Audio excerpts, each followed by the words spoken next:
Hey, good morning, everybody, and a blessed Easter Monday to everyone. And today we are looking at Psalm 118.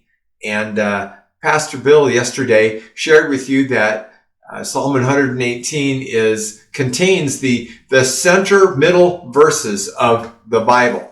It's also, Psalm 118 itself is the center chapter of the Bible. There's 594 chapters before and 594 chapters after. But more important than these kind of trivial pursuit sort of items about Psalm 118 is the fact that it is a powerful psalm. And I really encourage you to read the whole thing. We only have time to look at a couple verses here this morning. And the first two that we're going to look at are the first and the last ones because they're exactly the same. It goes, verse 1 says, "Give thanks to the Lord, for he is good. His faithful love endures forever." So David is commanding us to be grateful to God. To be grateful to God. And why? Well, he gives us two reasons. First of all, he is good. He is good all the time, as we say. He is the definition of good. It's his essence to be good. Through all the challenges and hardships and the losses and the hurt in our lives, we can count on God. He's always good. Why? And here's the second reason. It's because his faithful love endures forever. David repeats this particular sentence 5 times in this particular verse, in this particular chapter, and then 29 more times in all of Psalms.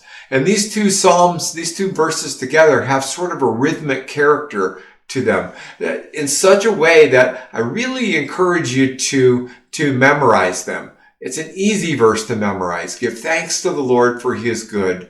His faithful love endures forever.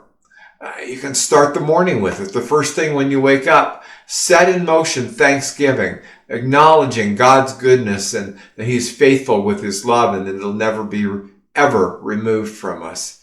And then at the end of the day, end the day. Before you go to bed, before you prepare for sleep, thank him for the day and thank him for his goodness and love, even as he watches over you during your time of sleep and recharge. And then use it often during the day, because I guarantee you God's word, especially this verse, will change your outlook, especially if you're going through a difficult time. Now, the second verse I want you to read is verse 22. It says this: "The stone rejected by the builders has now become the cornerstone." It's easy for us to look back and see this verse as a reference to Jesus. In fact, the writers of the New Testament did that too. It's referenced 6 times in the New Testament as looking back to Jesus, his life, his death, his resurrection, and as being the cornerstone of our faith.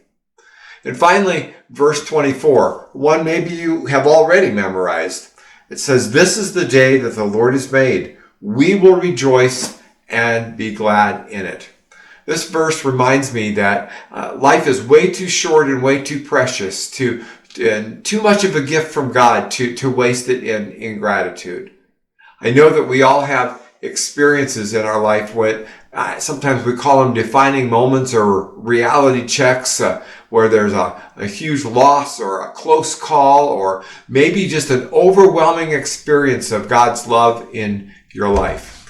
And they're there to remind us that life is a precious gift and every moment is a precious gift.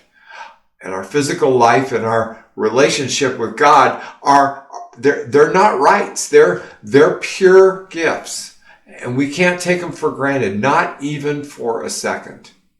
It's often easy to say, I find myself saying this, you know what? I will be thankful when this happens, or I will be thankful if this other thing happens that I want to happen.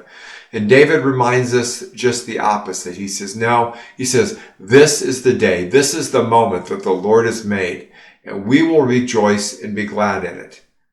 It's not yesterday was the day, or tomorrow will be the day. He said, today is the day that the Lord has made, and we will rejoice and be glad in it. It's our choice. And God will use our joy, our rejoicing to energize whatever day. And we why do we give thanks? And when do we give thanks? This is the day the Lord has made. So give thanks to the Lord, for he is good. His faithful love endures forever. Remember, especially during this season, we are remembering that Jesus died in our place to show us how much he loved us, to forgive us, and to give us a relationship with him forever. We are blessed. So give thanks and have a blessed day.